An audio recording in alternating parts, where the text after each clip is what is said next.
Well, good evening, ladies and gentlemen. Welcome to the pre-show of the Intrepid radio program.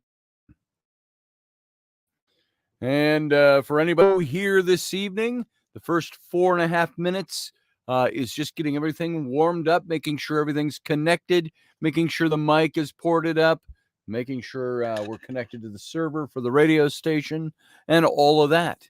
So we just kind of kill time for a couple of minutes right at the beginning. Hey, Sarah Yusuf, how you doing over there in the chat room? And folks, if you're not part of the chat room, you can become a part of the chat room. Just come on over to my YouTube page, and it's youtube.com/Scotty Roberts. And don't want you to log off of the radio station, though, to do that. You can listen to the radio station, then just call up the chat room over here and pull it out of the window, and you can follow the chat along with the show. So let's see. I got to make sure this is clicked on. No, I don't need to do that now. Click. We're on. So there is our... why is it doing that? Still hearing feedback. There we go. And we're hooked up to the station, and we will start broadcasting in a little less than 3 minutes to the radio station. So while this seems an inauspicious way to begin a radio broadcast, even if you're watching it and it's a visual broadcast, the first few minutes is just nothing time because we're just getting to know each other better while we're prepping to go on air. So, there we go.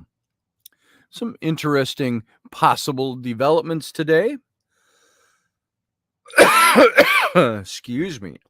I could use my mute button for that, but we're in the pre-show. Who cares?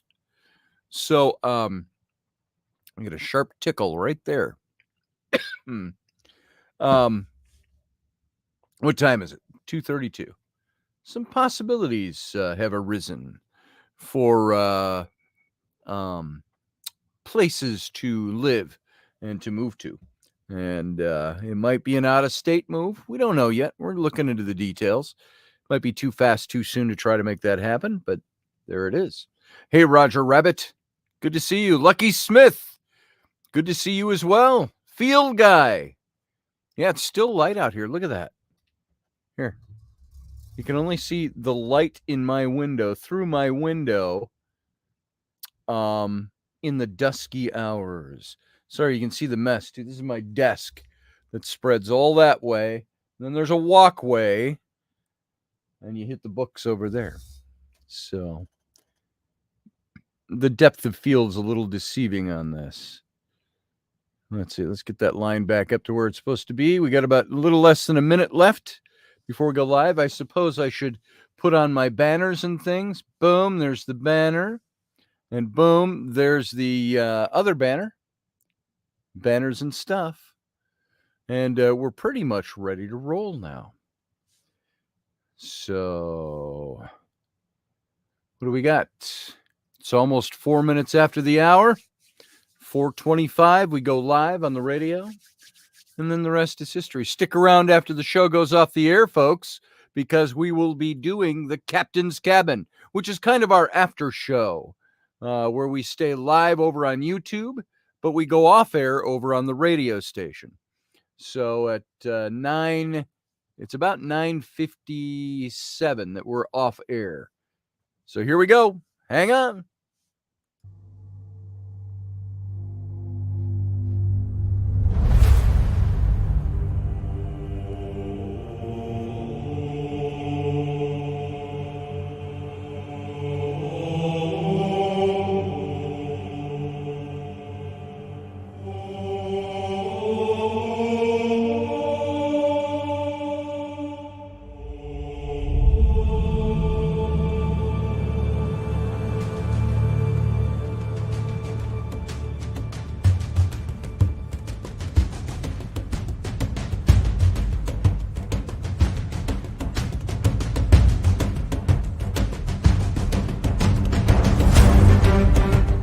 Intrepid radio program with Scotty Roberts.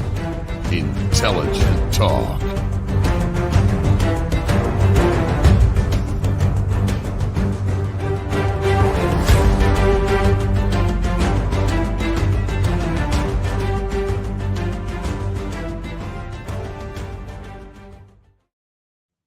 Well, happy Wednesday evening, folks. Welcome to the program.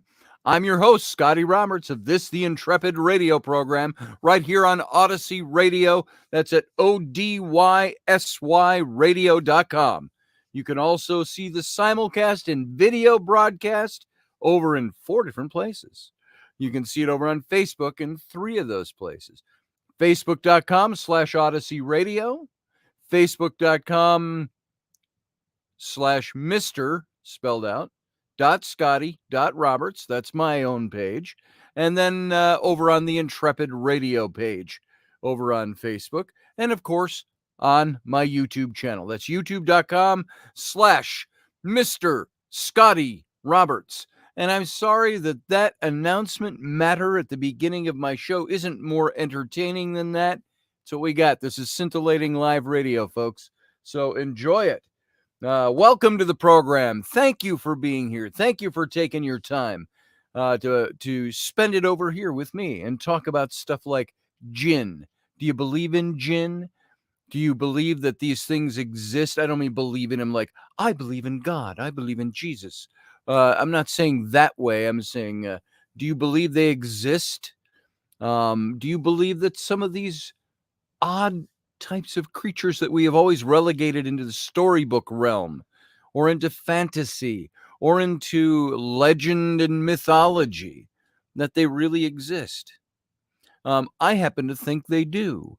And I think while this is not an important show, I don't know many people firsthand who in the whole course of their lives have ever run across a jinn that they knew of. Excuse me, but I think it's good to know what some of these things are. And it's good to take a look. While we did a series on the jinn a couple of years ago, we focused more on personal accounts and Hank Wesselman's story, who we talked about him a couple of days ago. Maybe it was Friday on this show. Hank Wesselman's interview with a jinn, or conversation with a jinn. He was an anthropologist, worked on some very big projects out there, very well-known projects. But he was also a shaman, and he had this experience. And so if you haven't heard about that, go look up Hank Wesselman, easy to spell, Wesselman, and look at his conversation with a jinn. You'll find it very interesting. Now, if you happen to see the graphic for tonight's show, I wonder if I have it here, and I can share it with you here. Let's find out, shall we? Slides. Oh, maybe I don't. Well, son of a gun, I don't have them. So, or I can't access it right now. So, you have no slides, it says. Oh, wait, maybe I can. My computer. Upload file. Let's try it this way, shall we? And I'll show you the graphic because I wanted to refer to something on the graphic for tonight's show. And it's going to be under New Odyssey. And it's going to be in maybe this right here. No. Yesterday, today, it says. Let's see if we're in the right spot. There it is. For some reason, it doesn't want to allow me to upload it. Must not take JPEGs. Okay, so we won't do it that way. We won't even talk about it. I've got a little picture in the corner, the lower left-hand corner. Well, I guess as you're looking at the screen, it'd be over here. That's on your left. So the lower left-hand corner has got a picture I took at Menedat Habu, the temple, and I used that and I put a jinn receded into the shadows of the doorway there, just to kind of give an idea of what Wesselman said that he experienced. So good evening to everybody, by the way, over in the chat room. Matt Finn, good to see you, brother. Master Finn. Sarah Yusuf, Steve Clark, Barbie D, Field Guy, Remeldian, and it goes on and on and on as I scroll back. Who we got in there? Barbie D, if I didn't say that already. Well, anyway, you all know you're there. I was just saying hi to those that I could see right at the very beginning talking. If you're not part of the chat room, come on over and join the conversation.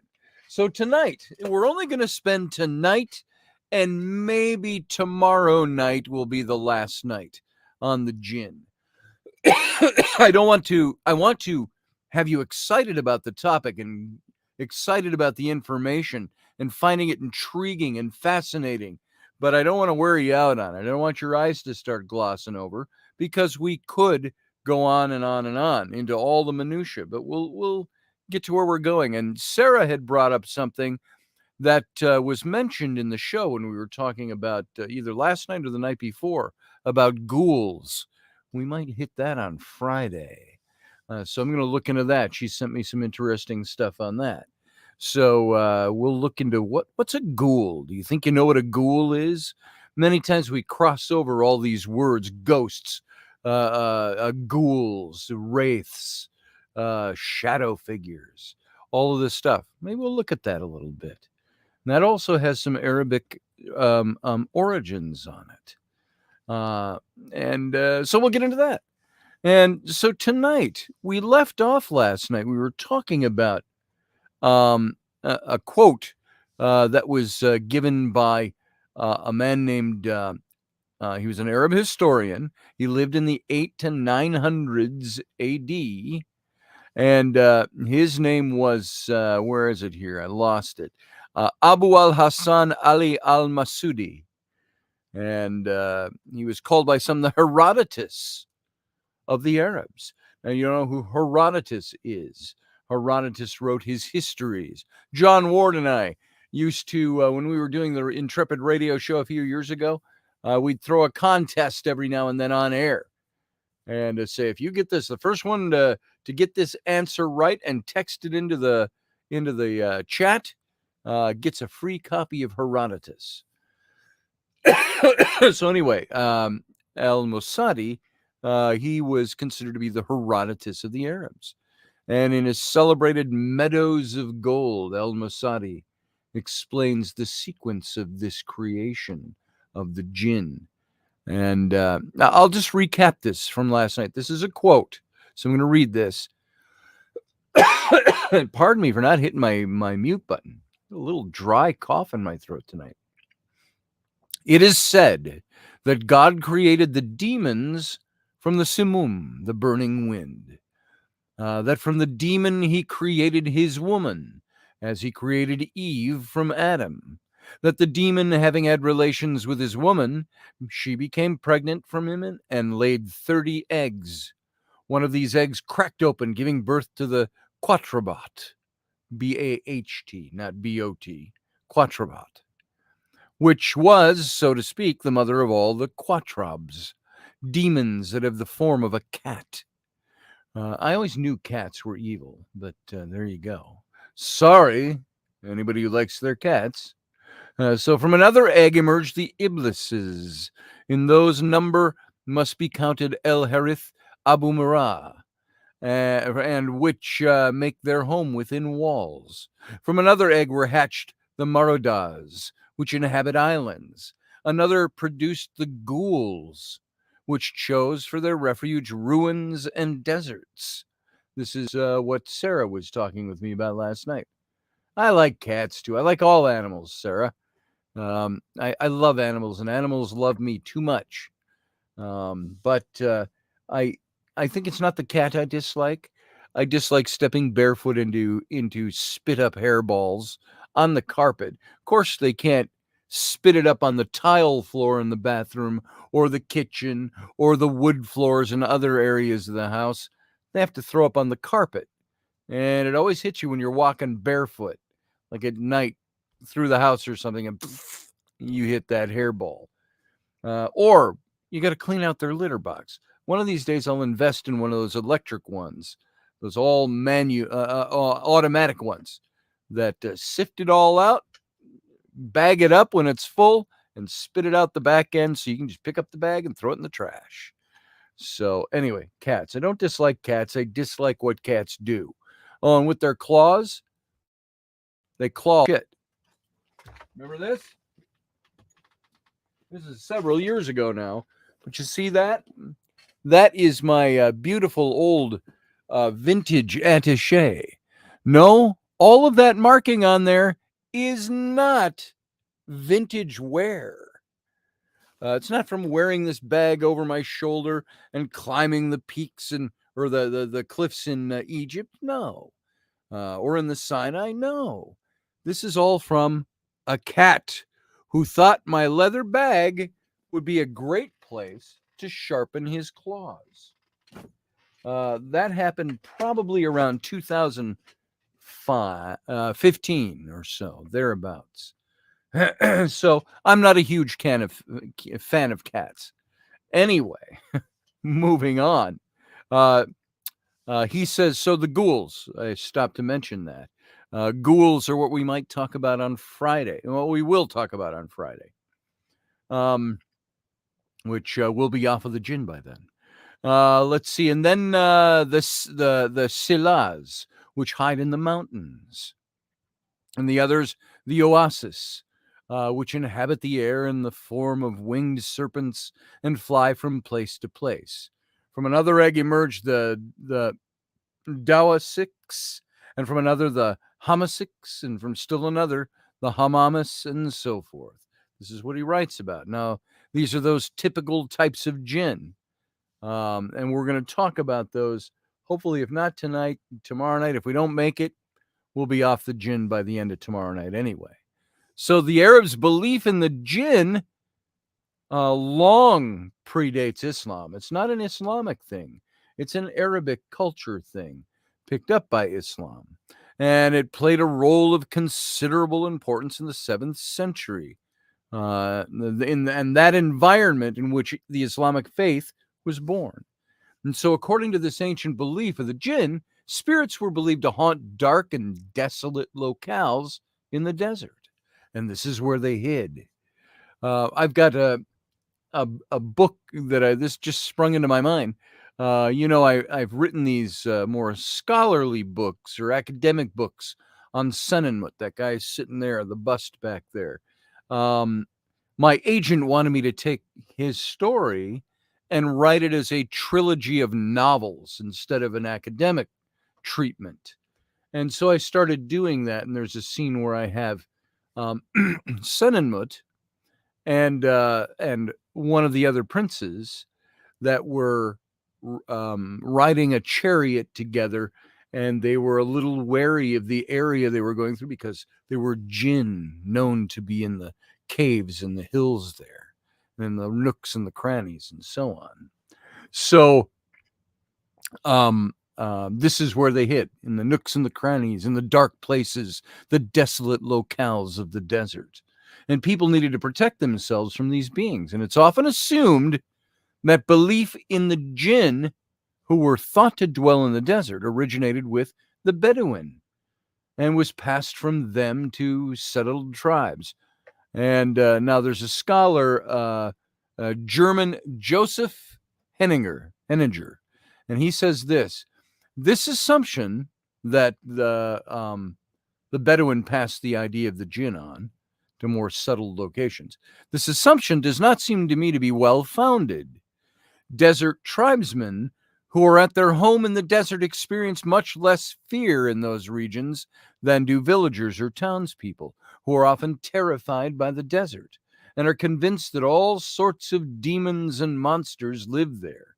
And among the Arab cultures today, Henninger insists belief in spirits is much more intense among the settled agricultural population than among the Bedouin. Now, this isn't to say that the Bedouins, the Arabian Peninsula, disbelieve in the jinn. Not at all. This belief is very much a part of their everyday lives. But nomadic Arabs are generally much less frightened by the jinn than are their settled counterparts in the cities and the towns. And so another scholar, American archaeologist William F. Albright, I've got his big work on Egypt up on my shelf here somewhere, big thick tome. Excuse me. He believed that the word jinn is not original Arabic, but is derived from Aramaic. And Aramaic speaking Christians used to pass the term to designate pagan gods reduced to the status of demons. And Albright concluded from this that the jinn themselves were included into Arabic folklore only late in the pre-Islamic period, and that not all scholars agree on this point. Some maintain that the Arabic word jinn is older and much older, and that the Palmyran, the ancient Syrian word jinni or gini, and they're just there's no syllables. There's no vowels in there. You've got JNY or GNY. Derives from the earlier Arabic form. So now Henninger did study a study of local Arabian pre-Islamic divinities called idols or asnam or companions, shuraka, by Hisham ibn al-Kalbi. Sometimes these Arabic names, I gotta look at them and sound them out a little better. Who was around 821 AD, and other early Muslim authors. And cults worshiping all these divinities were limited to specific areas or tribes. The Hudhal tribe, for example, they worshipped a god called Suwa in a village near Yanbu on the Red Sea. And according to Ibn al-Kalbi, the Tayyi, Tayyi, pronounce that for me, Tayyi tribe, had an idol called El Fals, a red rock that was shaped like a man atop a black mountain, which was worshipped up until the birth of Islam was destroyed by the Prophet's son-in-law, Ali. So such pre-Islamic deities are often called companions because they were sometimes mistaken from the Muslim point of view, associated with Allah. And so apart from Ibn al-Kalbi's slender volume from the 8th century, the Book of Idols, that very few specifics have survived about the hundreds of the early Arabian deities. In some cases, we don't even know their real names or where they're worshipped, or where they were worshipped. In some cases, we don't even know their where they came from, what the etymology of their names are. Sometimes they're referred to only by a title, for instance, as Lord of such and such a place would be their title. And so the myths which might have told us more about these divinities and their character are almost entirely lost to us. And it's eclipsed in some cases, suppressed by Islam and its proselytization.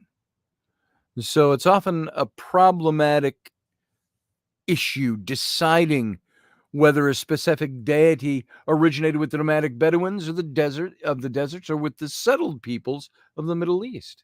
We don't know for sure. It's with some of this.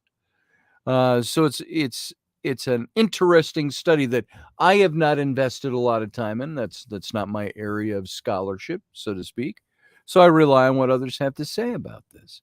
So at various times before Islam, Bedouin tribes often adopted divinities from these settled communities so as to facilitate these rudimentary trade and social interactions with this area, with that area. But the nomadic people of the Syrian and Arabian deserts may also have had their own gods. Henninger cites the example of a god named after a mountain, Dushara or Dusares, who was almost certainly of Bedouin origin. So this is just showing you a bit of the etymology of these beings and how we got the names of these beings and how they played into culture. It's basically like a protection racket, said Sarah Yusuf. There you go. That's interesting. Matthew Sainsbury says, I know of Siwa in an oasis, Cambyses of Persia marched there. John Ward and I were actually going to write a book about Siwa. It was called The Lost Armies of Cambyses. And Cambyses, the Persian king, who in about 525 BCE was offended. Of course, it was like a Helena Troy story again. something about his sister or his daughter, I can't remember who, insulted by somebody in Egypt, Sambites or something. I can't remember the names anymore. And so he mounted an army. He went and he sacked Egypt. And he killed the reigning pharaoh and his family. And then he mounted an army 50,000 strong to march into the western desert to destroy the Ammonites at the oasis of Siwa. That's about a 500-mile trek across the desert. And somewhere along the way, and we know this by Herodotus, 4th century historian, BC, who said that a great sandstorm swept up. Picture, if you will, in your minds, that scene from one of the Mummy movies where the mummy comes, a big sandstorm and his big gaping face and maw opens up to consume them all. According to Herodotus, a big sandstorm swept up and decimated that army of 50,000. And to this day, nobody knows what happened to them. There are some people who think they know what happened. One of our theories was that many of them settled into the towns. They said, hey, I'm out of the army now. Boom. I'm not going back into that. And they went and settled into the towns and the villages. Some of them didn't live through it, obviously. But anyway, that's what comes to mind when I talk about that. So going on, Henninger describes pre-Islamic deity worship as a really chaotic picture. And it was a chaotic time for early Islam. And for the Arabs during that was pre-Islam. And among these gods, there may be some that were really originally jinn, and mythical ancestors of legendary heroes. They were elevated little by little to the rank of God, he says. And on the other hand, some of the gods developed directly from personification of natural forces. And this was in the pre-Islamic deity. Kuza, for example. One may still discern the features of a storm god out of this god. And it shouldn't be thought, however, that these gods must first have passed through a spirit or demon stage. That's not necessarily so. And that the celestial beings are posterior to the earth spirits. That's not what that's all about. So, Western scholars of the Middle East believe that the earliest jinn conceptualization was as malicious demons living in deserted or contaminated places and often taking the form of animals, shape-shifting. Other Middle East scholars say the jinn originated as early deities of such peoples as the Sumerians and the Akkadians, often nature gods and goddesses, who were later dethroned and displayed by more sophisticated beliefs, but not totally disregarded or forgotten or discarded altogether. And so while the specific origin of the jinn belief are in dispute and it's shrouded in confusion and mystery, it's known that the earliest jinn were believed to come from the desert.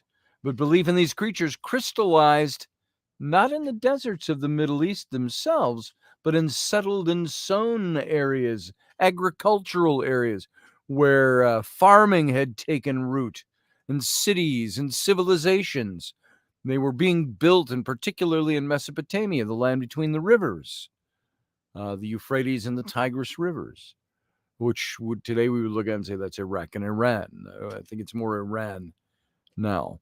It might be Iraq right there. And so the land between the rivers was the home of the Sumerians, the Babylonians, the Assyrians, the Persians. And now the land we call Iraq is the same way. And so the Bedouin who roamed all these trackless deserts of greater Arabia with their flocks of sheep, their goats, their camels, their people, their tents, they feared the spirit creatures of these regions much less than did the city and the village folk, because they lived out there.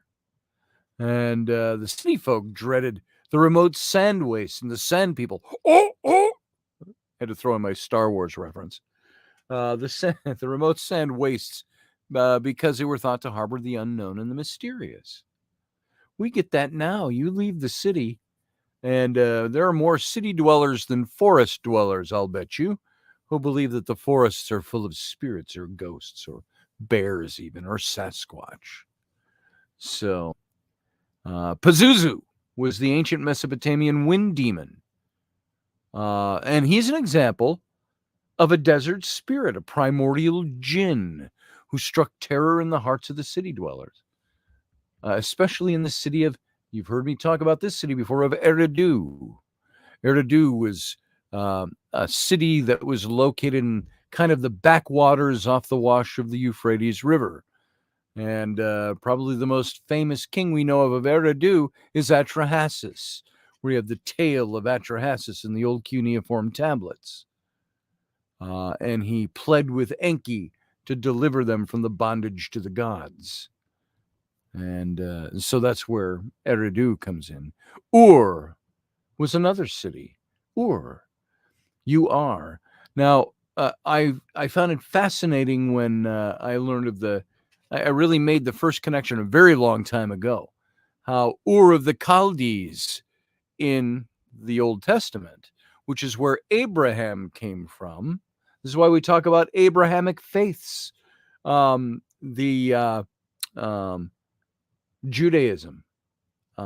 Islam, or the Arab culture, and the faith that rose out of that, Christianity. All of these are Abrahamic faiths, but Abraham was thought to be one of the high priests, or the high priest, in Ur, where there was a big ziggurat that was uncovered not long ago. And I think it was during Desert Storm. What was the general's name? The United States general. They should not of Desert Storm. It might have been after. Can't think of it. Doesn't matter. But they showed him on film, and he was touring with his troops the ziggurat at Ur of the Chaldees, what they thought was Ur of the Chaldees. And it was even commented in the newscast that it was thought this is the place that is associated with Abraham of the Bible, that his father was the high priest and he was a priest himself, and so on. So it's interesting. He was called out of there. So terror in the hearts of the city dwellers is all we're talking about. In Eridu, in Ur, in Nippur, in Uruk, in Akkad, and other Sumerian cities some 4,000 to 6,000 years ago. Now, Uruk is always a city that has sparked a lot of interest for me as well. I wrote a chapter in an anthology book on ancient lost civilizations, and I just wrote a chapter, and I called it, my chapter was called The Other People. And that would be, who were these people that Cain encountered after he murdered his brother Abel and left Adam and Eve in the region surrounding the Garden of Eden, and he went east to the land of Nod, or Nod, and took a wife.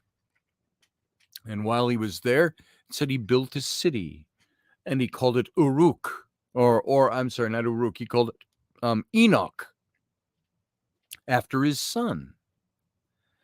And not the same Enoch of biblical fame. But he names the city Enoch. Oh, wait, I might be wrong about that. I think it was the same Enoch. I have to look that back up and refresh my memory on that. But anyway, the point being, he built a city called Enoch.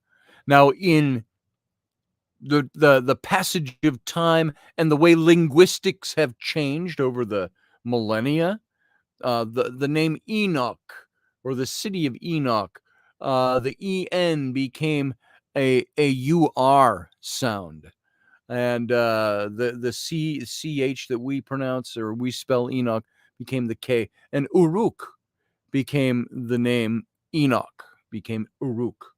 And what the city name actually means is first city. And that city still exists today over in that region. And it's a very interesting study. We'll go through that sometime. But that's when I was talking about the other people. Who are these people?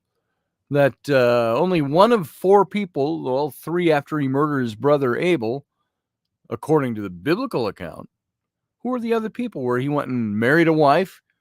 And of course, you always hear, I got to say this, you always hear the explanation in Christianity or in Judaism. Well, obviously, Adam and Eve had other sons and daughters, and this is hundreds of years, and there's a proliferation of civilization, and he took his wife with him. The problem is, especially when you are literalists like I was in the Conservative Baptist Church and seminary, the literalist says the words mean something. And when it's not listed that way, it's only listed that there were the 3 of them left. Doesn't mention other sons. It doesn't mention other daughters and so on. So this is what you end up with. Anyway, this is the culture out of which sprung the whole idea of the jinn. And it's interesting that Pazuzu, this ancient Mesopotamian wind demon, it was the consciousness that you found in the novel and the film The Exorcist. If you remember that, the beginnings, it was a demon idol that was found. It's an early form of the nature spirit, probably a fallen deity of antiquity that was relegated to the realm of the jinn. Now, I find it hard to follow the path that thinks that fallen demons became jinn. This is just a path of thinking because the jinn were created beings before the angels and the demons were created. They were totally different kinds of beings, absolutely different kinds of beings. They talk about Hanbi, who is the lord of all the demons, Hampa or Hanbi, and sometimes identified with Satan himself.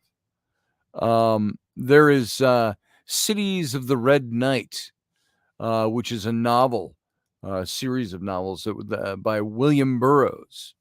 Cities of the Red Night, called Pazuzu, Lord of the Fevers and Plagues and Dark Angel of the Four Winds, with rotting genitals from which he howls through sharpened teeth over stricken cities. If I had rotting genitals, I'd probably howl too. But this seems to refer to the common depiction of Pazuzu, with an erect penis. Sorry, folks. Yeah, we said the P word on the air, and that's okay. I don't even have to comment on it. You can't say other things, but you can't say that. Well, you can say that. So, an erect penis ending in a serpent's head. Wouldn't that be an interesting feature? And in general, the demon is portrayed as a human-animal hybrid with a canine or a lion head, animal horns, a human beard, 2 pairs of bird wings on his back, a scorpion's tail. And the animal parts associated with his image are, and by and large, those of beasts of the desert wastelands.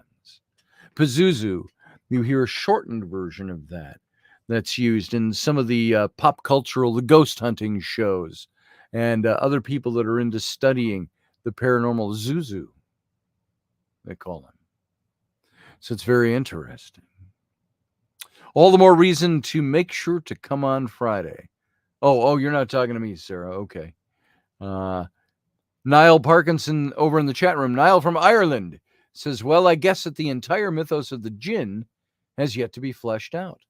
I've read as much as I can find, which is very little. Yeah, I think, Niall, it's probably because there's not really a way to bring them in. You can't say, I'll bring the jinn into the studio and let's talk to them. Let's interview them. Let's examine them. I think, and that's an obvious thing. You know that already.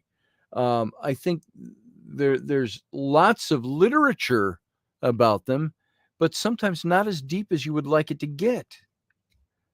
Let's see. Sarah says, I know you will be there, Scotty. I'll be here on Friday. I will. So Pazuzu is often associated with the southwest wind, as we said. But recent research suggests that this might be an error and should be a cold northeast wind.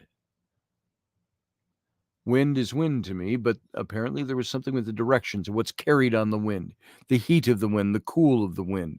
And some scholars consider this wind demon to be one of the most malevolent elemental forces in world mythology. He was certainly a scavenger of the desert wastelands, carrying loathsome disease, starvation. When I read these things, and I think we all look at this and we go, oh, those poor superstitious souls living thousands of years ago, even hundreds of years ago, they would attribute famine or disease to demons or ghosts or a small troll living in your stomach or something like that.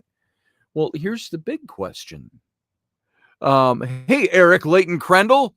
He's almost a neighbor of mine, folks. He lives over here. He's a good friend, an attorney friend here in the area. Good to see you, brother. I'm glad you're over there in the chat room. So what I think what you see with this kind of being and this kind of, I'm sorry, not being the ancient belief that we have always ascribed as superstition. What if that isn't superstition? What if there are spirit beings, demonics, if you will, or you can call it by any other name. If you want a rose by any other name, it's still a rose. But what if you call it by something else? What if there are things like that, powers and principalities that can affect nature, that can affect health, that can bring disease, that can affect political leaders? All of this stuff has it only been relegated to the realm of fantasy and superstition because we tried to move further away from that, separate ourselves from the control of the spiritual? And so we viewed it through a different lens. But now you wonder at times, is there demonic that influences human beings? And if you believe that they exist, let me appeal to Christianity for a minute. If you believe that God exists, that Jesus exists, that the Holy Spirit exists, and that angels and demons exist, can they affect us? If we say, I've heard many, and all the time I spent in the conservative Baptist fundamentalist theological circles, I heard so many times that things like in the early 80s, you know where AIDS came from? Now, nobody take this sound clip and say I said this. I'm telling you what the thought was that was prevalent there. They would say that AIDS came from God's judgment on homosexuality. All right. And the mass of conservative Christianity believed that God would bring damage to our lives if we didn't follow his will and do things like that. I started to put that all into a very legalistic category as I grew a little older and a little bit away from the church. So what about all of this? Pazuzu, if he is the most powerful, the most malevolent elemental force in the world mythology, and he could be the scavenger of the desert wastelands, carry loathsome disease, desolation, starvation, illness, all of this. And significantly, William Wood states in his History of the Devil, in Mesopotamia, the horned demon Pazuzu rode on the wind and carried malaria, thus affirming the demon's destructive role as lord of fevers and plagues. And although he is certainly evil, Pazuzu curiously sometimes appears on ancient amulets as a defense against other demons. It would be like, the enemy of my friend is my friend, kind of thing. So in the brutal eras of antiquity, occasionally appeasement was the smartest survival tactic.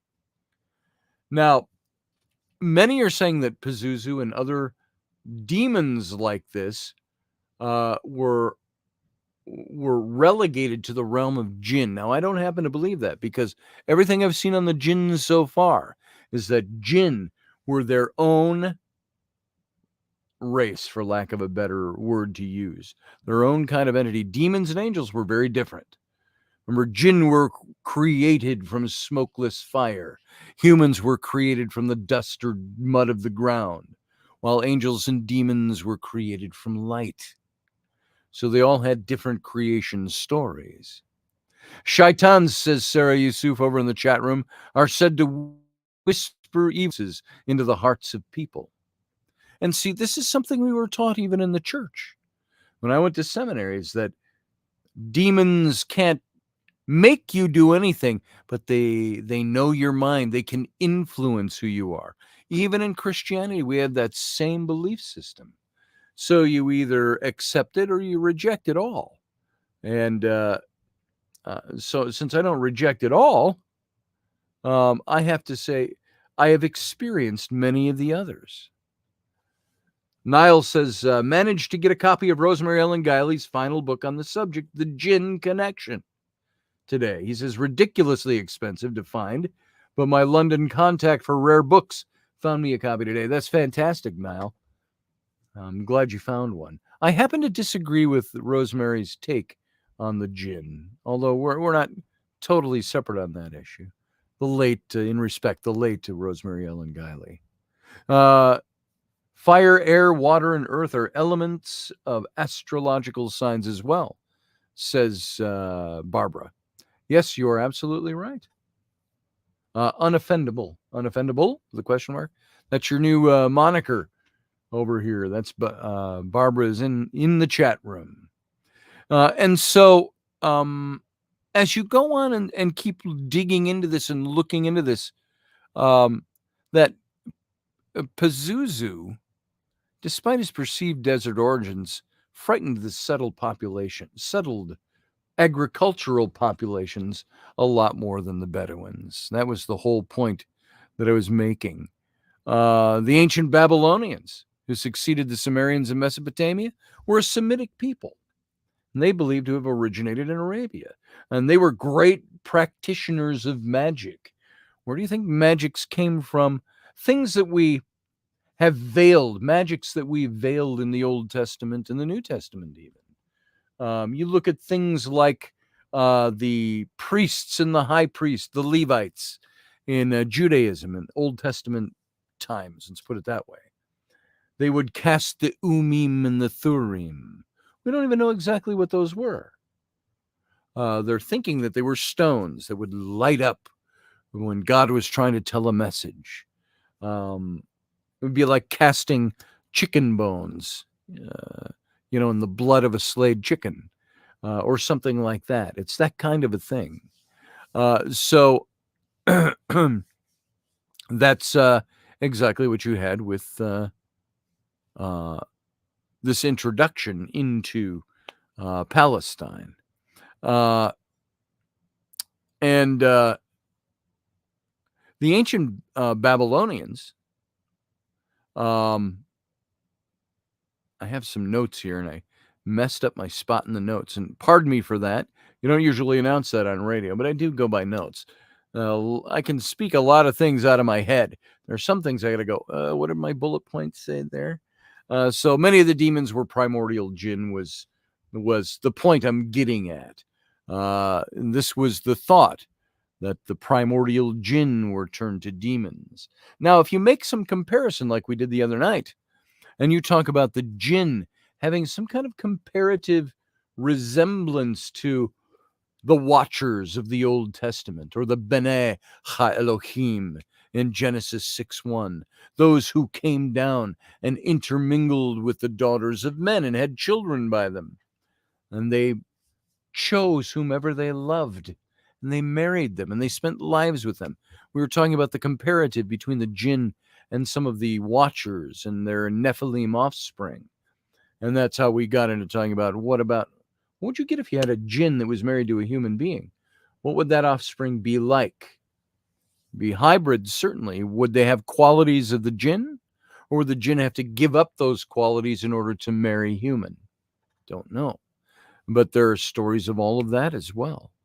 But the ancient Babylonians, those Semitic peoples, They were these great practitioners of all these magics, and their lore was replete with grotesque and frightening demons that could be summoned by sorcery or driven off by talismans. And many of these demons were primordial jinn, we are told. I don't know that a jinn becomes a demon. I see some of these things said, but I don't know what the source of that is. So I'm not quite sure if that's. Niall says in the chat room there are a lot of unanswered questions.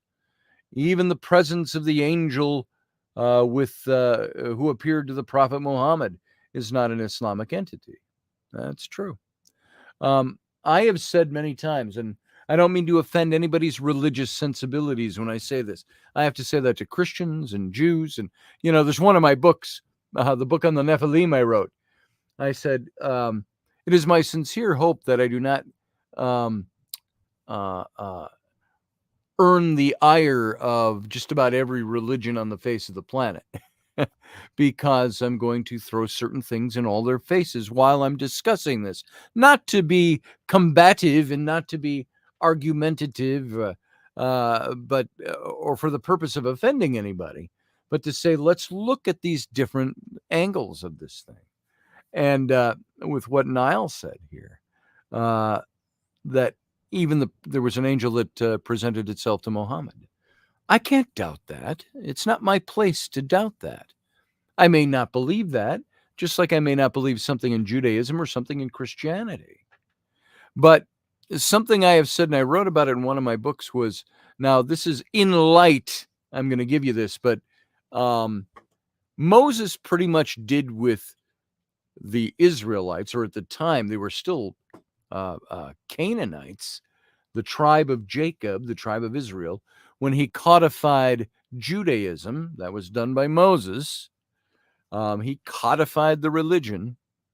They weren't Jews before that. The same thing happened with Islam.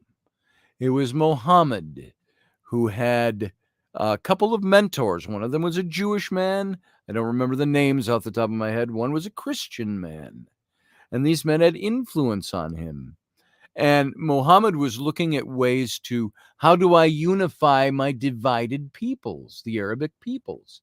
He would go to Mecca and find that there were, you have to correct me if I'm wrong on the number, something like 290 different deities that the Arabic peoples worshipped.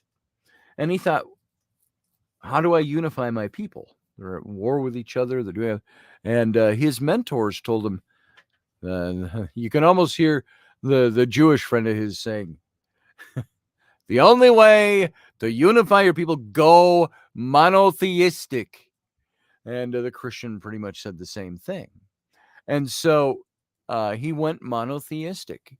And so he took all the gods of Arabic culture, demoted them, and relegated them to the realm of demonic or angelic, or however they looked at it. And he only took one god and raised him. I think it was Hamal was his name, if I'm not mistaken. I'd have to look it up again. And said, this is our one true God. And he renamed him Allah. And so I have often said, Muhammad created out of whole cloth Islam, the same way Moses created out of whole cloth Judaism. They were created religions for political purposes. Muhammad did not know how to read and write, says Sarah, when he was given the revelation of the Quran. There you go. I don't know that to be true, but I trust Sarah. Eric Layton Crandall says, didn't Solomon have a ring that he used to control a group of jinn? Or am I mixing legends? No, you're not mixing that. We spoke about that last night, I want to say, and spoke a little bit about the ring, only in passing, the one ring to rule them all. We said this is where J.R.R. Tolkien got some of his ideas, and not the only one. And so, yes, it said that they built the temple.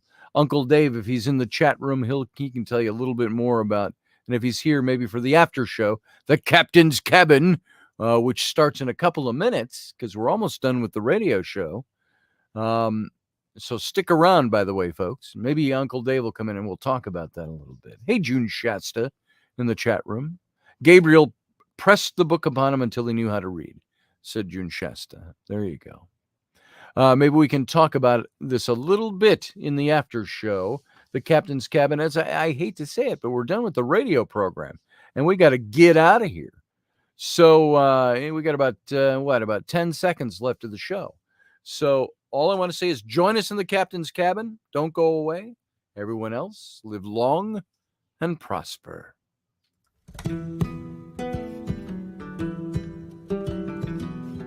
Join us every weeknight at 9 p.m. Central Standard Time, 10 p.m. Eastern. The Intrepid Radio Program, a Scotty Roberts Productions broadcast.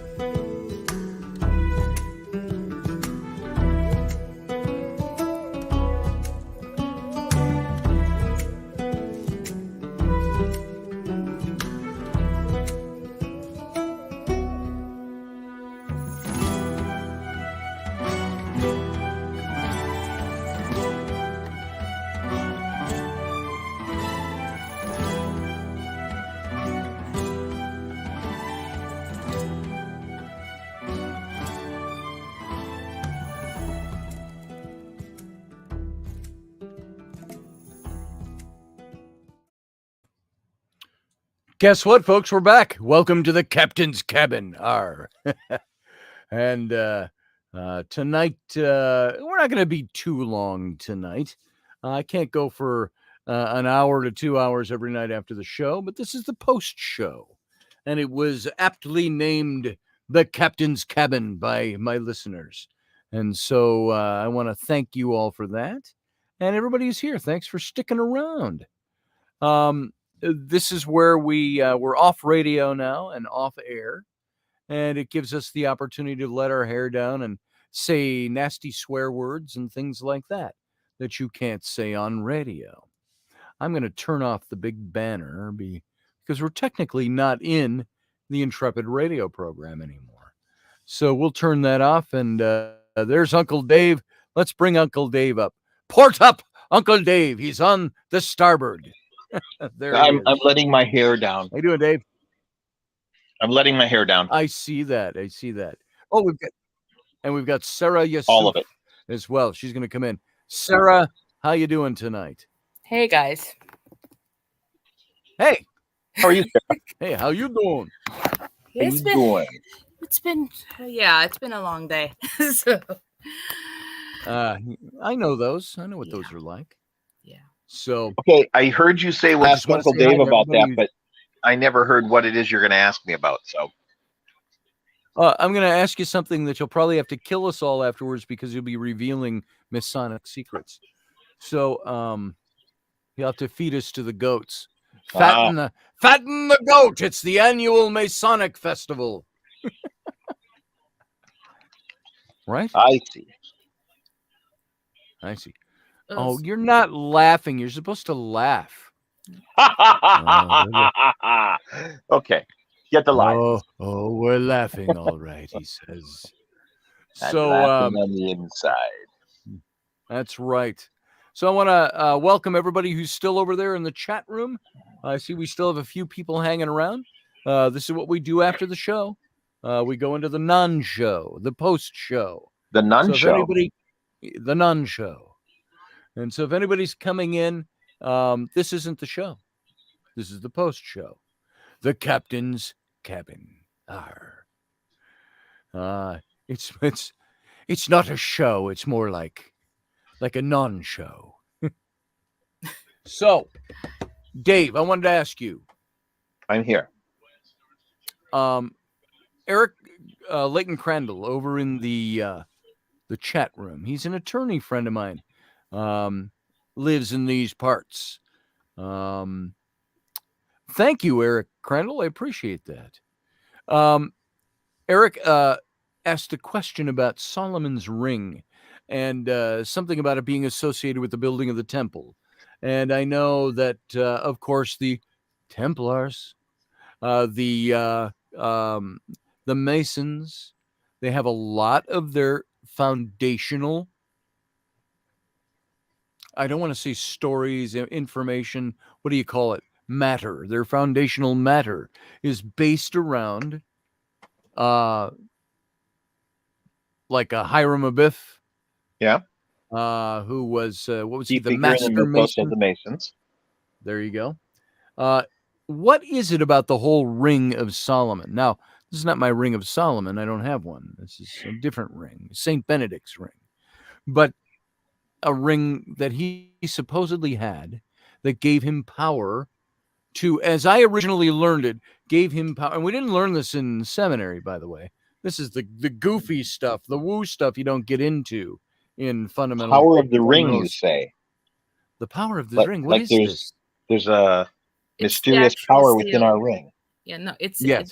The ring is the seal. Like in the times, important people would have their. What's that interesting? Right there. Here, look at Dave's ring. There it is, right there. Yeah, that's his Masonic ring. Yeah. I knew you was gonna be asking me questions about Masons, so I threw on me ring. So, what is it about that? Let's get to that.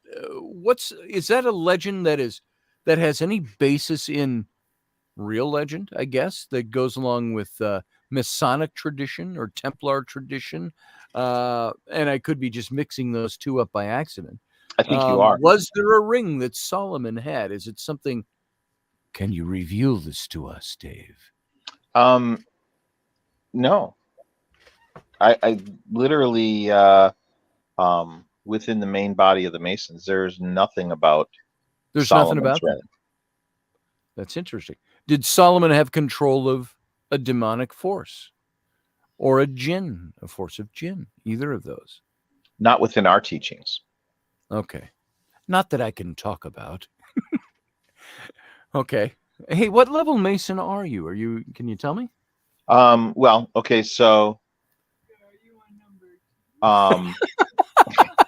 Rainey asked, are you a number 1 or a number 2? No. So Thank you, I'm a Rainey. Master Mason, which is I've been through the 3rd degree. Now in the appendant bodies, on the York Rite, I've been through the Royal Arch, the Cryptic Council, and the Knights Templar. On the Scottish Rite, I'm a 32nd Mason. Okay. All right. Cool. Now I know something. I know about this much about every one of those. So, that's one thing and really there's the way we teach it, there's nothing greater than that 3rd degree. Okay. There's more knowledge to be gained. There's always more light to receive, but we're all on the level at that 3rd degree. All right. Now, by the way, folks, and I will say this without blowing sunshine up his ass, Dave is somebody that I go to. I view Dave as a very not just a knowledgeable man, but a man who's gained a lot of wisdom. I used to ask when I was a kid, younger, I would say, well, why can't we have wisdom when we're in our 20s or 30s? And you just want to go, because we don't know nothing yet. And so I look at Dave as being one of those men that I look up to. If I've got a serious question about it, I've been treating it a little lightheartedly, but if I have a serious question, I'll ask Dave about it. So when it comes to any of this kind of stuff. And he has both times asked me. Both times I've asked him. So what is this about being a number 1 or a number 2 Mason? Sarah, tell me, what is a tradition? Do you know anything about a tradition? And I know you know something about it. Well, what's the tradition that you adhere to or accept regarding Solomon? And Dave, you can pitch in on this too. Where did that whole story come from? That he had a horde of demons that he could control by the power of this ring. So, traditionally, this power is being used through the magic of sigils, and so the sigil that Solomon was given is supposed to give him dominance over all demons, in which he was able to control them and force them to build the Temple of Solomon. And that was given to him in the form of a ring, which is not uncommon for people back in those days, as you would use a sigil or a signet ring to. That was your yeah. seal. The king's seal could even be Right. on a ring. Yeah. So so you use the seal like to seal important letters, or to put your mark on.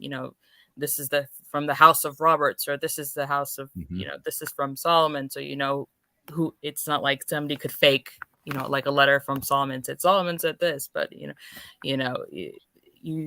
usually create seals out of wax or whatever material, clay. Well, and I believe in the adage, you don't find rings, rings find you. Right. Interesting. So I've worn this one. Yeah. I've worn this one, by the way, for like 20 when was that given to me?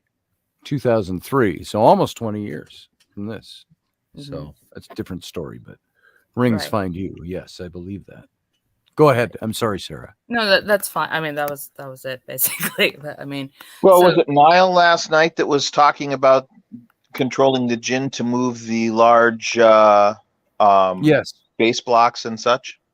Niall, are you still here in the chat room? Was that you that said that? Yeah, I think it was Niall that said that. He was here earlier. So. So I'm kind of a believer in the Book of Enki and the Book of Enoch and such like that. And so I believe that the jinn are part of that genetic experiment, creating the different, working towards the perfect being that the Anunnaki could use to carry out their tasks. Okay. And that I could completely see them, Solomon using the jinn to move those large case stones and set those foundation stones, because they're huge. Yeah. They're gigantic. There's no way that mere men move them without some sort of technology or some sort of what we would look at as magic. I just think that it's an advanced technology we don't understand. Okay. In the same way, if we were confronting men of the 1700s with the technology that we have, they would see it like magic. Yes. And it's just a technology. It's like in the Great Pyramids, there was an adhesive that was used thousands of years ago when those were built, that it wasn't until I want to say it wasn't until sometime in the 70s or the 80s that they found that it was the same compound as certain polymers that we use. And they thought, how did they create polymers 5,000 years ago? So, there's, and of course, I'm not up to snuff on everything to say about that, but that was the basics of it. So you mentioned Enochian, and my publisher has been after me for a couple of years now to write a book on the Book of Enoch. And so one of these days when I finally get to it, hopefully he'll still have me, but that's something I want to take a look at a little deeper. Can't do that without including Enki. Say that again. You can't do a book on Enoch without including Enki. Right. And I've done a lot of writing, if you will, on Enki over the years because of my book on the Nephilim. There's Uncle Dave. What, you came here to sit and huff and puff and burp at me? Is that what it is? I was just chasing the dog. Now, how many families let their small children who are 7 stay up past 10 o'clock at night? You? It is a summer night. Oh, me? Yeah. So I guess just us. Yeah. Uncle Dave would. Uncle Dave would. Yeah. So when Mom and Dad take our 2-week vacation somewhere alone without children, maybe Uncle Dave will come and stay with you. Oh, Uncle Dave, I was going to ask you. What are you doing next week? No, we're not going anywhere next week. No, I want Mom ask my mom. You want Mom ask your mom? I want Mom ask my mom. You want Mom as your mom? I don't care who my dad is. Well, how do you like them apples? Wow. Well, Boy, maybe will the your dad mailman be is. disappointed. Yeah, maybe your dad is Enki. Enki is your dad. Enki. He actually named you Stanky, his offspring, and we got you in a box on the front doorstep, and we thought we'd call you Ellery I instead. saw a picture of me as a baby in the hospital. What? I can't. Here's the funny thing. I have a hard time out smartassing my little 7-year-old smartass. Yeah, So she's an expert, she's a as you pro. know so well. And so, folks, there you go. And Sarah, sorry about that. Sarah is the pink dot right here. That's Sarah. Hey, And Ellery. this is How's the my teeth? 7-year-old. How's your teeth? She said. Good. Did you lose that one tooth yet? It's still in there? Oh, When I are you will gonna get it knock out it on out? Friday. I'm coming on Dave will Friday. I come. will get it out. Uncle Dave will No. come with a pair of pliers. I'm and going we'll to get bring a those caramel bar, and you'll just bite into that caramel bar, and I'll yank the caramel bar out of your mouth, and your tooth will come with it. Careful. You know, you saw that old video of my daughter Rowan, our 10-year-old now, when she was like 7. She tried was that 7 or 8 Doorknob? years old? She tried the doorknob with the string thing, and Classic. she slammed the door. We got it on video. Slammed the door and it pulled her off her feet, but she didn't lose the tooth. Poor thing. She goes, "Oh, that hurt!" And I didn't even lose a tooth. Anyway, well, we're talking about serious stuff that I've now allowed you to take up time on the captain's cabin. You got anything important to say before I let you go? Before I cast you from my lap and send you to the outer deserts? That's it. Okay, bye. Bye, Ellie Belly. Go bug your mom. She's over there. No. Oh, yeah, you've been bugging her all day. It's my turn, I think. So, yes, Rainey had a garage sale she started today. And so that was interesting. Got most of that set up. And Dave, you should make it over here sometime in the next couple of days. Friday. Go sell my costumes at. I don't want to haul 5 totes of costumes. Rainey would like to know if there's a place. Here, I'm not going to put those on, baby. Those are yours. And they're too small. I'll break them by fitting them around my fat head. She has costumes. You'll have to talk to her. We don't have to talk about this on the radio so much. But it is the casual after show. Yeah. She has Renaissance tubs costumes? and tubs of costumes she's made over the years. And you know her stuff. She's really good. And so you have to talk to her about what to do about finding places for those. Could probably sell them to people at Fest, but I would expect that she should get a lot more than a festival person could pay for them. But we have dubbed Festies people whose cars or whose boots are more expensive than their cars. So, That okay, is true. Wiggle, I want you to get down or stop wiggling. Ellie, Dad's got to work. Okay. You came to say hi, and I love you, and I'm glad you did. But you go bug Mom or the dog. Go bug Lucy. Okay. Here, no. Do not touch my equipment. That's enough. need to click on something. No, you don't need to click on anything. And she did anyway. So, hi, Barbie D. Family time, she said. There it is. Yep. So right. we were talking about the gym. Yes. Sorry for the interlude, folks. Sorry. I'm sorry, but I make no apologies. Okay, if you're So going to stand and be quiet, you we can were do that. That's it. talking earlier about the culture of jinn. So Yes. just as in within human culture, there are also hierarchical structure. Just as you have human tribes, you have jinn tribes. And you have kings of those tribes and all that. So it practically mirrors what happens in the human world.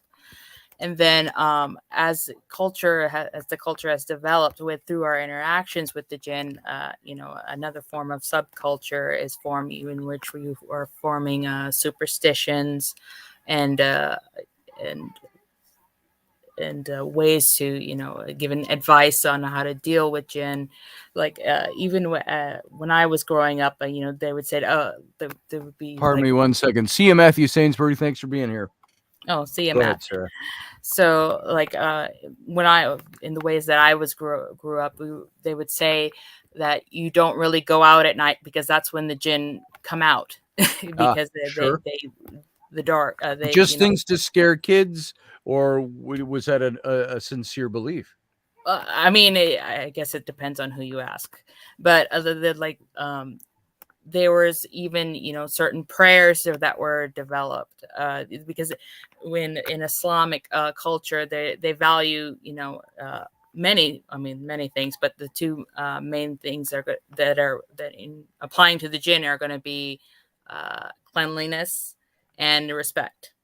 So Okay. like say if you had a bath and you were going to throw your hot water out the window, you would say a quick prayer, said, hey, which basically say, hey, if there are any jinn out there, I'm throwing this hot water out, so get out of the Nice. way. Or in cases where I guess men or whoever would urinate in public, or because they didn't have toilets back then. But I mean,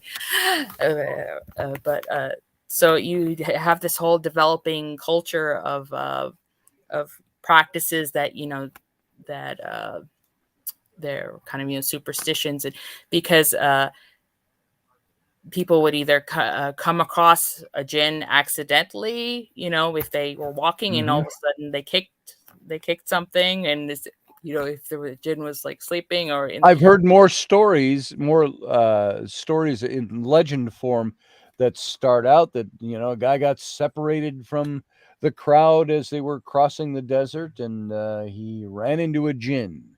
right, exactly. A jinn met him in the path and things Right, like that. or like the Wesselman's account where he encountered him in a well. Yes. He encountered. So I mean, So within your tradition, are the jinn sort of like seen as shadow people? Do we see them fully? Do we see them as transparent? Do we see them solid? How do we see them? I think for most people, I mean, they are invisible, but and this also relates to the relationship between jinn and women, and the form of marriages that are formed between these two entities. That it's alluded to, that certain types of people, like people who are highly talented, they're gifted in gifted in certain ways, like they may be adept in art, or highly intelligent, they're good at math, or they have ESP or some sort of psychic ability. Those have been suggested that they are products of a jinn and human. There's some jinn blood in the human bloodline somewhere. That explains a lot about you, Scotty. Right. I'd rather be a jinn than a reptilian. And then Don't knock it till you've tried it, man. and not just people who in human form. There's also the ideas of people who are not malformed, but like say they are mimic giants, or you have things that are mimicking similar things that you would see in the Nephilim. It's sort of a mixture of, depending, I guess it would depend on the jinn and the relationship that they had with the human, with the woman or man, or depending on the sex of the jinn, or the relationship. See, because even when I think of the Book of Tobit, I know they talk about angels, the Raphael and Asmodeus the demon. I think of them. That's that's like a good example of a jinn story. You're walking along, with your good jinn.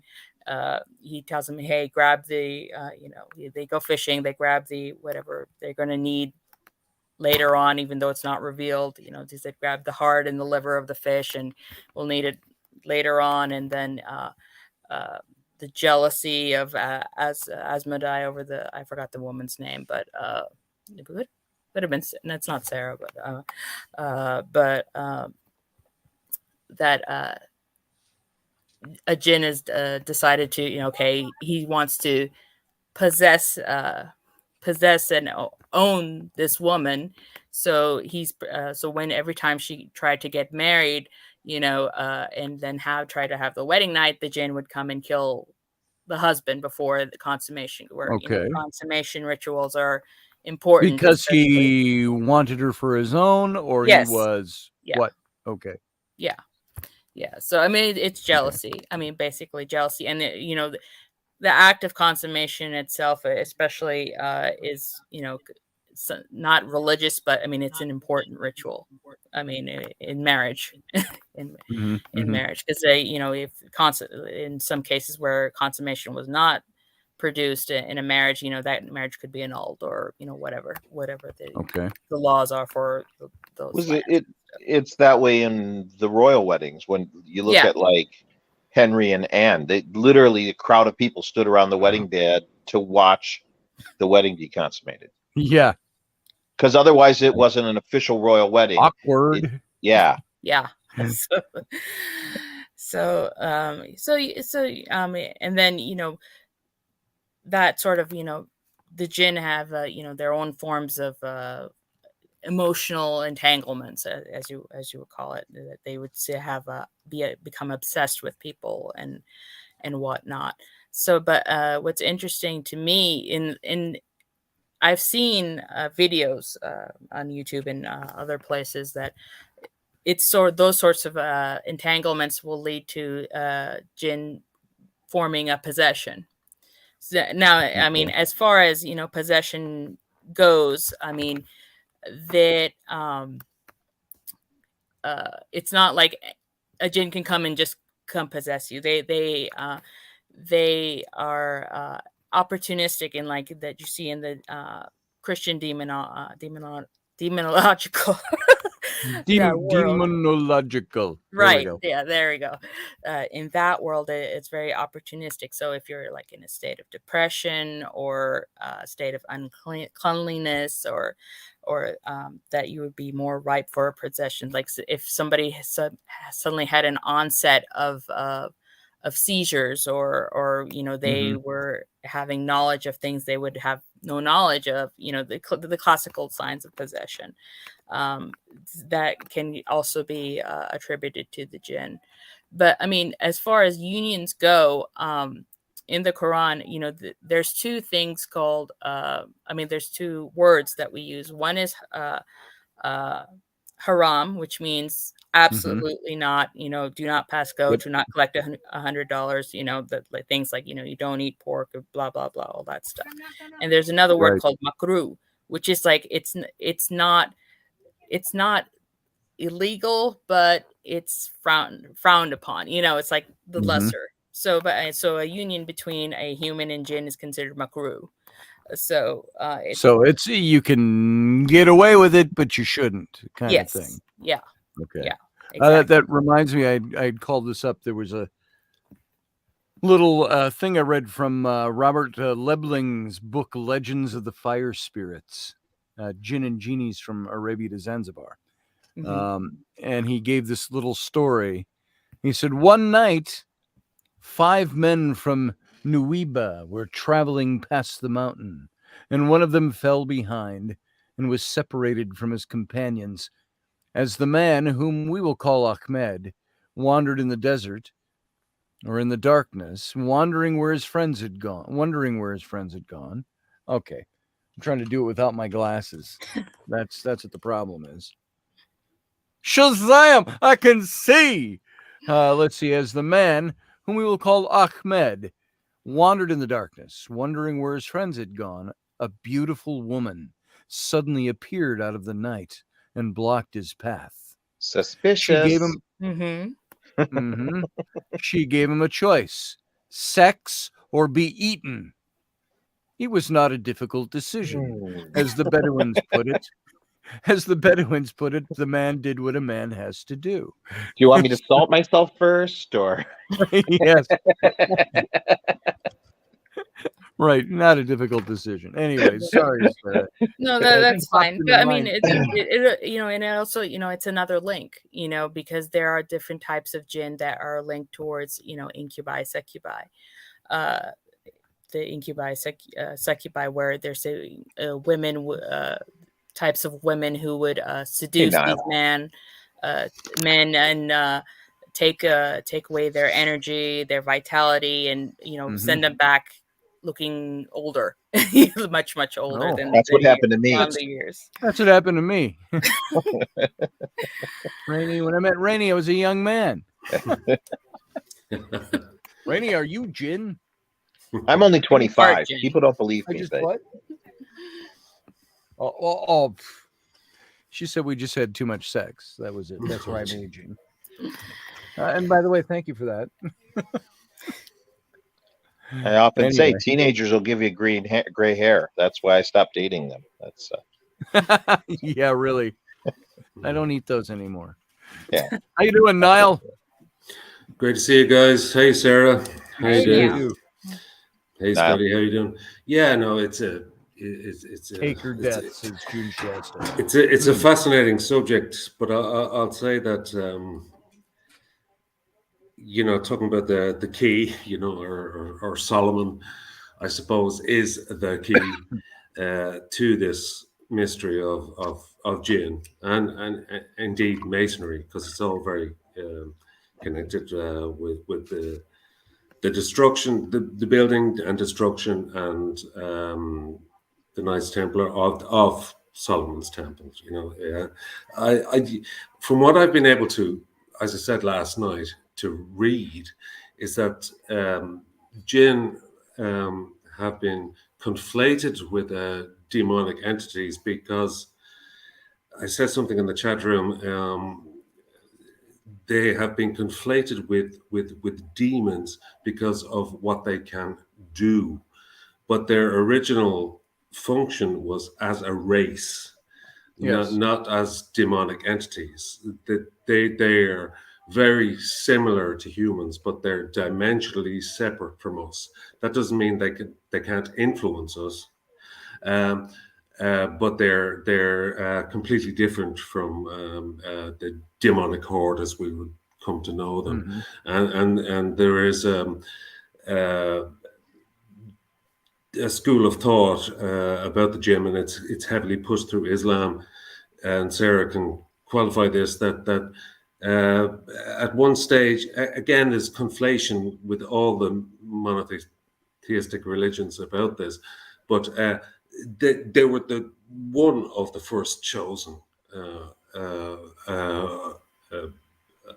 above, all others at one stage, but they became slaves in a way, or detached from God for some reason, and they were used in slave labor to build the original Solomon's Temple, which they could do because they had incredible powers of moving these huge blocks of stone into place, and Freemasonry after that, a lot of the symbolism of that, which we can and can't discuss, but it's all kind of related to in the same sphere of this. Now, I'm still learning about this myself. I'm not an expert, but there is something about the jinn which is kind of different to the spiritual realm. Yes. It's more of a dimensional separation. From humanity. Yeah, I mean, it essentially, in both in Christianity and Islam, it's more like a tale of having ruffled feathers. Yes, where where humanity was given a place above the jinn, according to the creation story through Genesis. So just as in the way of the demonic, okay, if with the demonic, demonic away from God, there's also going to be resentment I mean, they're going to resent humanity a great deal, and they can't get back at God because God is God. So it's like the case of like having a neighbor you don't like and kicking their dog when you Exactly. can't reach the So neighbor. it's more about resentment yeah. and anger, Right. because they Now, were. do you suppose Sorry. that is the operating characteristic, the operating trait or attribute Of the of jinn. the jinn, is that they are resentful beings? That I'm sure Not there's good always. jinn and bad Yeah. jinn and Yes, everything. they're very, very similar to us. Right. That they're corporeal. Is that the correct word? They're Corporeal, yeah. Incorporeal. Incorporeal. Not physical. Not physical. Yeah, they're not physical, but in the same way as you might say that a demon is not physical, but they're only dimensionally set apart from us, because they were actually assigned that place because they displeased God in some fashion. But well, I mean, God is supposedly omnipresent, and they're in the place that they call it. I mean, they call it al-Gharib, which means Gharib means hidden. So it's a hidden realm, like an interdimensional. The hidden. And of course, you're going to have places where the veil is thinner, or they've been summoned through ritual or magic. Because this is also not in a vacuum. It's not in a bubble.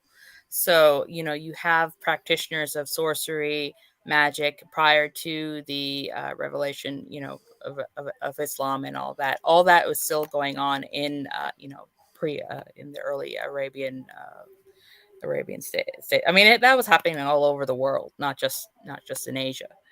So, but it's also interesting, in terms of the demonic in the Islamic form of exorcism, which I'm biased. I prefer the Islamic form of exorcism. Is when they're in the cases of jinn possession, what the exorcist does is they reconvert the jinn back into the faith. And then once they're reconverted back in the faith, they'll do whatever God wants and they'll leave us alone.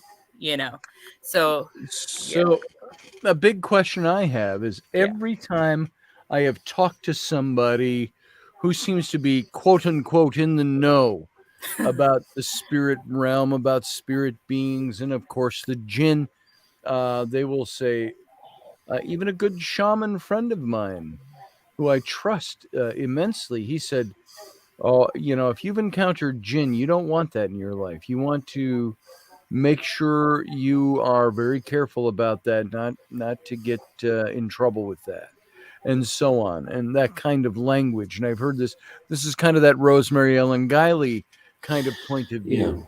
I think that's again, that's conflation. From what I've been able to read about it, and I've seen a lot of lectures from Islamic scholars on this subject, and this is all I can go by, because in the Western world, there's a lot of conflation that goes on about that, including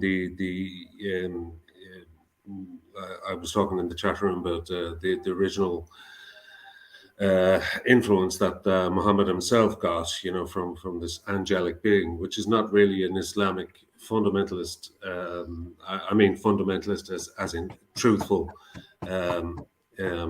Well, I mean, the angel that was the English Gabriel. It was Jibrail who gave the revelation to him. The same who announced Jesus was coming. To Mary. That's the whole messenger angel. That was a messenger angel type of deal. Not at all. So, but So go ahead. Yeah, no, but it just occurs to me that there is an interesting element to the jinn, in that they do seem, from what I have listened to and read, that they do not.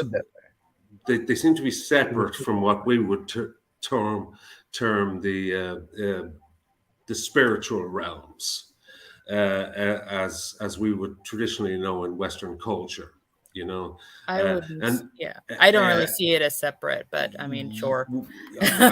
well, I think it's. I I don't think they are fundamentally evil. So that But they're a separate species. they're not fundamentally opposed. I think they're fundamentally pissed off, or Okay. I can they're see that. fundamentally rejected in some See, way. it's like my wife, you Yeah. know, or any man's wife. My Fundamentally wife is rejected? not. Oh, My here we wife is go. not. She's not evil, but she's fundamentally pissed off some days. Well, there you So, go. And again, it all sounds the same, you know. I mean, and the yeah. truth of all of these stories is somewhere in the Amy could have middle. been a gin. But I mean, we were I referring just asked her if she was one. to Freemasonry earlier on, If and we're you a know, gin. it kind of all comes back to Solomon's temple. You know, it all comes back to that creation myth of that temple. You know, that was destroyed and resurrected and reformed. You know, in masonry, and you know, you have to go through these various degrees and everything that we're talking about tonight you can find a direct correlation, you know, in any monotheistic religion. But what I find interesting about the jinn in particular is, from what I've been able to ascertain, they're very similar to us in that they're not opposed, they're not the adversary. They've become an adversary, probably by default, or by, I think they were enslaved and annoyed and really kind of rejected, but they have powers that we can't conceive of, but they are very like us, you know. They're only incorporeal because they're dimensionally separate from us as opposed to spiritually separate from us. But that's all I know. You know, I mean, Sarah, you probably have a lot more to add to this, but That's a good question, June. what I've been able Yeah, to find June out. asked a really good question in the chat room. Is it possible to tell the difference between a demon and jinn possession? So I think it's going to depend on your cultural context, because if you which part of the world you're in. I mean, if you're in the Western world, you may call it a demon. In the Islamic world, you'll call it a jinn.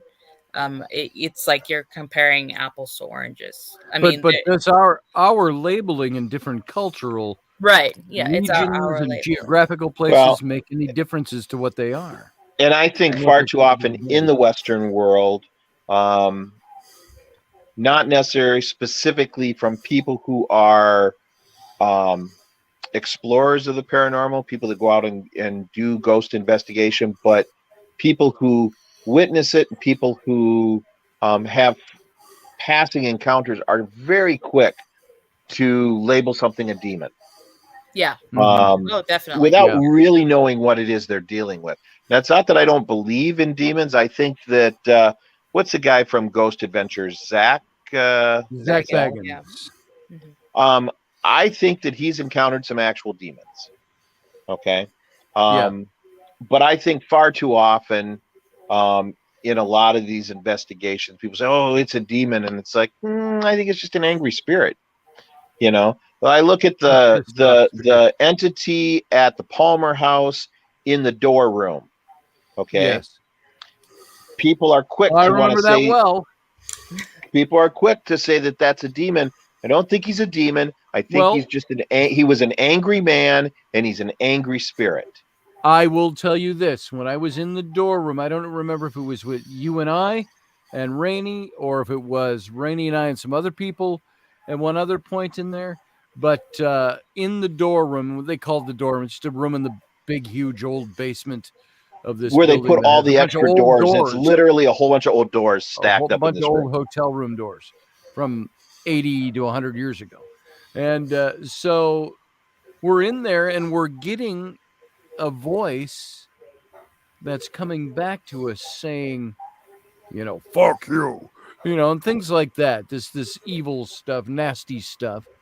And he was giving us a name, and it was going, I think it did name Seth.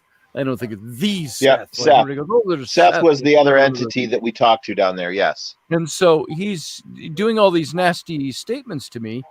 And I said, it said, kill you, and things like that. And I'm going, well, wait a minute. I said, who are you that you can make threats against me? I don't even know who you are. I said, why don't you, I said, I think that that's pretty poor form for you to make threats from me. And we don't even see you.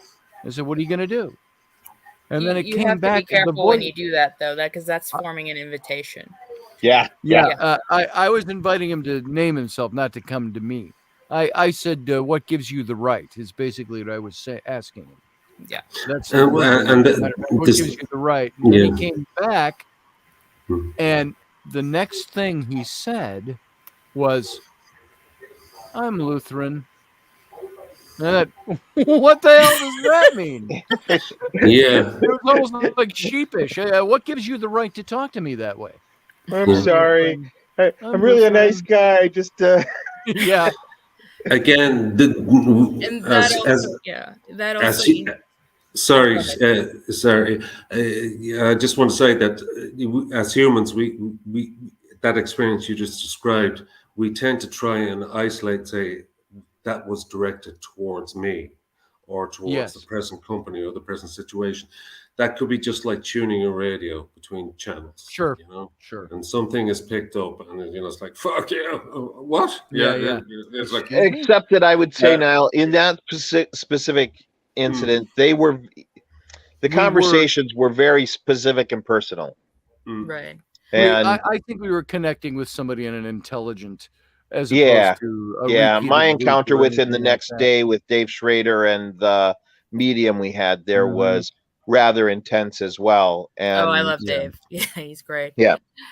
Sure. No, I'm not disagreeing with that. Absolutely, you can make direct contact, but with entities across the board. But many times it is just like, you're scanning, you're just scanning. Right. You're picking up residual stuff. I agree. But the reason I brought him up in the first place is just because he's an angry spirit. I don't even think he's an evil spirit. Just because he's an angry spirit and is putting off all kinds of negative energy does not make him a demon. And I think far too many people in the Western world are quick to shout demon. And I think it's largely it's for ratings, it's for drama. It's fear. It's a fear-based prejudice, and it's fear. So, as you say, Sarah, it's fear because yeah. nobody wants to think that they will die and they will be like lost somewhere, and they will be in torment. You don't have to be. Just walk to the light. Yeah. But to finish my point, go ahead, Sarah. Yeah, but to finish my point, with these entities, it's like, we do realize that they do have powers and whatnot, and it's a part of that trick that these entities have, like some sort of inferiority complex, and said, okay, I'm gonna have dominate you, right? They're trying to assert their dominance over the person, where in reality, humanity has dominance over them. It's sort of like trying to create a Jedi mind trick, saying that, okay, I'm the one who dominates, I'm the one in control, where in reality, it's supposed to be the other way around. And people don't realize, the innate power or the power, that they believe in, given to them by, God or Jesus or whatever your belief system is. So, it's having to remember, because when you're in the moment, you're not thinking about that. Right. So then let me ask you this: do they have power if you do not surrender power to them? I don't. It depends on the case, but I would say no. You usually, if you don't give in to them, it's like if you don't give it attention, 8 times out of 10, they'll go away. You're not giving them attention, you're not giving them energy, then they'll leave you alone. A lot of it, is consent. It's consent based. Do the jinn want to interact with us? June Shasta just said, sounds like jinn want our respect and demons want our attention. So do That's a jinn good point. That's a good point. I mean, want to interact with it? they are interacting with women, right? I mean, Yeah, very true. they're having they're forming their version of marriages. They Mhm. they How you doing? sleep, do everything that humans do. So of course, they I would like to think that they would want to form some sort of connection. I Sure. mean, why, if they can't connect with God, why would they would try to connect with us, right? I mean, Right. if Right. in terms of a negative entity, if away from God's light, they'll if God is a lighthouse and we're like a lighter, yeah, It's like I always say, it doesn't scare me to consider an encounter with a jinn or a ghost or whatever, but I don't invite it because I'd probably piss my pants, and I don't right. like doing that. And yeah, in most cases of magic and summoning, you're forming accords, or you're forming contracts. So Mhm. that's where also wording becomes very important, and because we can say stuff, we can say stuff, out the wazoo, but if we're not capable with our wording, they're going to find loopholes.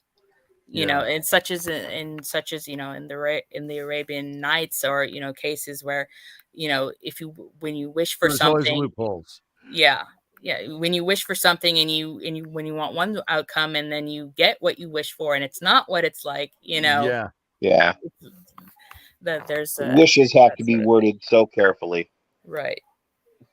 Yeah, it's a Yes. good point. It And could say, Now, what hey, do I the want to lose 50 pounds, and then all of a sudden you get cancer. Right. Right. or you lose a leg. Right. Yeah, Yeah. exactly. Yeah. yeah, So That's why I've already got my wishes. If there was ever a genie in a bottle and I had 3 wishes, I've already got them all meticulously planned out. Run Know them past the exactly lawyer. lawyer, yeah, get him Yeah. notarized. So- Tom, One you of can my grant favorite this for me once I things, pass it and through my this attorney. is my nerdiness, but when I was in college, I played a lot of D&D. Mhm. What we were in a situation, and one of the characters was killed just straight out, and he goes, "Oh, I have a wish ring. I have a wish ring." And so the DM said, "Okay, you can use your wish." And he goes, I wish that I was exactly as I was before I died." Poof, there you are. Oh, and the arrow hits you again. There it is. Yeah, It's like, word it carefully. word it carefully. I Yeah. just want to say as well that the one thing we haven't touched on is I think I'm a Jungian. Let's face it. Sure. I love the Jungian way of viewing things, and Freudian to a certain extent. But the dream world is kind of the link, I believe, for all of these things. If you're fearful, if you're full of guilt, even if you're curious, that can reflect itself during your sleeping hours, and you can invite certain aspects into your life, which becomes more or less like a parasite to you and can Sure. affect your life. And who Uh, wants that?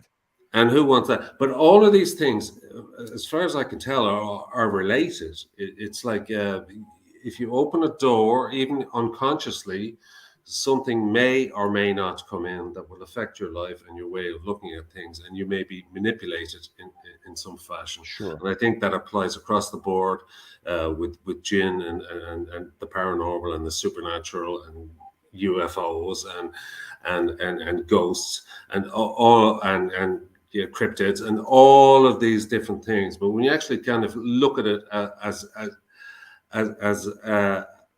a reflection of our fears in a way, even down to Skinwalker Ranch and what they've experienced there. Right. What's the worst possible thing you can imagine? A guy coming out of a hole in the middle of the sky, or a giant wolf, or it's gonna, Stay puft Marshmallow Man. yeah, I couldn't help it. and the fact that our minds are so incredibly powerful, and yet we have no idea what our minds are. It's no wonder we experience these things. So when it comes to try and kind of box them off, it's almost impossible. Except you can kind of say, well, this belief system sounds very similar to that one, and this one sounds very similar to this one, and this one sounds very similar to this one, and this is where the common denominator kind of lies. That's what I try to do. I try and look at things logically, and say, well, the comparisons are all there. It's like a jigsaw puzzle, but not a very large jigsaw puzzle. Just a few pieces we have to move around. And when you move the few pieces around, all of a sudden you start seeing connective tissue, that seems to identify that we are going through as a species an experience that we have yet to understand. And we think it's lots of different things. But it's pretty more or less the same thing. It's more or less the same thing, Did you just get Olsened? I got Olsened with a skip and a dance. I could see it on your face. So anyway, sorry, man. It's all right. No, it's finished. There was something I was going to mention a little earlier. I don't remember the context now, other than to say when you were talking, Sarah, about possible regions and cultural differences and so on. I remember when I had that encounter in Saqqara, Egypt, and then a year later, my friend Chris Conway was there, medium, and he pretty much spelled it all out without me giving him much information. And he says, what I'm getting is that he wants you to know that he will connect with you whenever you are here in Egypt, but that he'll never leave Egypt. He won't leave Egypt. He'll stay here, but he'll not attach to you. He'll be connected to you when you're here if you call for him. And now this was before that does sound Jinn-like. Yeah. But see, this is before I even thought Jinn. This is before I found that photo, which made me start thinking Jinn. Because he was identifying himself to Chris as somebody who lived about 3,500 years ago, was a human, like a physician or a scientist or a something, and that he was intrigued, that he was interested in me because he liked the way I thought, that he would be connected to me. He wouldn't give me his name until he could trust me. Right. So names have power. Yes. So here comes back to the concept of reincarnation. When we reincarnate, are we always human and they always Jinn? Can we cross over and transfer? Can we be thoughts? Well, that would be like. I mean, it's in the Quran doesn't really say anything much about reincarnation itself. I mean, so I don't know. I mean, we can suppose, I mean, it would make really get into the whole, It would make some kind of logical sense again that we could reincarnate in some fashion. I mean, if we were in India right now and having this discussion, they'd be all over this. Obviously. Well, I mean, Indian culture is completely different. So, I mean, that's a polytheistic. You keep thinking that way. I but will the overall, the Punjab. Yeah, but there's no reason to believe that isn't possible. Reincarnation in some form, but what form that is nobody knows. Nobody knows. Well, I mean, in terms of the reincarnation cycle and all that, the overall theme is that whatever we encounter in life, we are supposed to learn something from it. Yeah, well, so, the karmic cycle and the cycle of life, and well, I mean, not even. I mean, even that, but I mean, like we're constantly evolving. Mentally, energetically. We learn things. We, it's like Dr. Bauer was talking about yesterday with resonance. We keep turning the CERN machine on. Yeah. Right. So who knows what we're doing? So we are, either guided into a certain form or an energetic state, or in a lot of woo-woo new agey says we're entering a new age, like a different form of enlightenment, age of Aquarius, whatever. I have lots of woo-woo friends. That's woo-woo travels in our circle. So. Our circle's the same. I'm in most of the same circles with Dave, and yes, he's telling the truth there. All right, guys, we're going to wrap this up. It's about 6 minutes to 11. And so let's call it a night. Let's do this again tomorrow. if you feel up to it and you got something you want to add and say. I don't want anybody to feel that this is a closed forum. You can call in. Even when we're all on here, you can call in and we can talk about stuff. Antoninus, good to see you. The early Vedas do not mention the doctrine of karma and rebirth, but mention the belief in an afterlife. The I think that was Upanishad, in regards to my question. But yes, talks about reincarnation. Interesting. Before I go, Well- Sarah, I'll talk to you some more about this stuff maybe on Sure, Facebook yeah. or something like that. Yeah, because it's Anytime. interesting. Yeah. And we're just like brainstorming here, just brainstorming. But it's a very interesting topic. And Great to if talk. I'm- If if we were all I'm- sitting around, we'd all be drinking pints and well, that's and, Well, not me, but yeah, you You know. would. We'd make you. didn't say a pint of what? You it's could, haram. It's not makruh. Oh, So- that's right. It's wrong. So but there's other things you can put in a pint glass. Yeah. there are. You can have a pint of cranberry juice for all I care, or Yeah. pomegranate juice, or whatever you For my like. colon, right? There it is. I'm getting to that Pomegranate age. juice. All right. So, Dates. Good and night, pomegranate. guys. Good to see you. Good night, Niall. Good to see you, brother. Good night, Have Niall. a good night. Good The Good rest night, of it. Sarah. It's like Um, 3 a.m. over there. Good night, I Sarah. have do the lodge thing tomorrow, so I won't be here tomorrow. Probably. Okay. We're going to wrap up gin tomorrow night, I think. Even if we're not feeling like we're even fully done with it, I think I'm just going to wrap it tomorrow. So, yeah. Sarah, you have a good night, and I'll All right, talk to you thanks, guys. tomorrow. See you. All right. And all right, Dave, Say good night to the wife and kiddies, and I shall do. I will probably see you on Friday. And then, All right. is here. it this Sunday? We were talking about doing the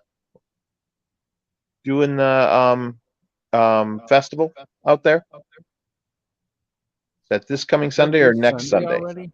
I think it's next Sunday. Next Sunday. Okay. It's the last weekend of the month. Oh, okay. So yeah, I think that'd be fun. I should have the new motorhome by then. I'll drive out. Right on. All right. Okay. Talk to you later, Dave. Have a good Bye. night. Bye.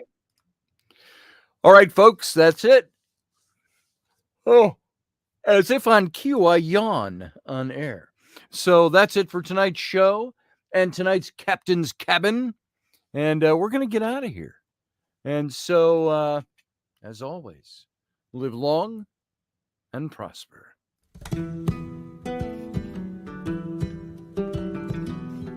Join us every weeknight at 9 p.m. Central Standard Time, 10 p.m. Eastern. The Intrepid Radio Program, a Scotty Roberts Productions broadcast.